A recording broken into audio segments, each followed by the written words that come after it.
1924 విధ్వంసం, మామూలు విధ్వంసం కాదు అధ్యక్ష. నేను ఒక మాట మాత్రం చెప్పాను, ఇక్కడంతా బూతులు. నా జీవితంలో నేను ఎప్పుడూ కళ్ళనీళ్ళు పెట్టుకోలేదు. ఆ రోజు ఈ అసెంబ్లీలో నాకు జరిగిన అవమానానికి నాలాంటి వాడు కుంగిపోయి కళ్ళనీళ్ళు పెట్టుకున్నానంటే, నాలాంటి వాళ్ళు ఈ రాష్ట్రంలో ఎంతమంది సఫర్ అయ్యారో మనందరం గుర్తుపెట్టుకోవాల్సిన అవసరం ఉంది.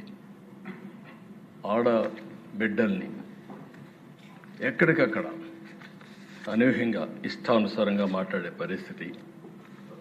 అది అయిన తర్వాత దిశ మీ అందరికీ ఐడియా ఉంది. కడాన నాకు నోటీస్ ఇవ్వకుండా నన్నే అరెస్ట్ చేయడం. పవన్ కళ్యాణ్ గారు విశాఖపట్నం వెళ్తే ఆయన దిగనీయకుండా తిరిగి హోటల్లో ఉంటే బలవంతంగా పంపించడం.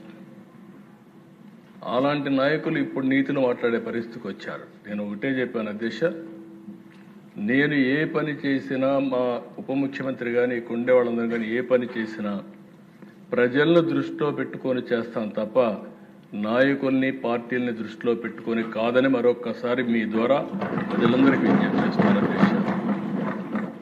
ఆ రోజు మేము ఒకటే నిర్ణయించుకున్నాం, రాష్ట్రానికి తీవ్రమైన అన్యాయం జరిగింది.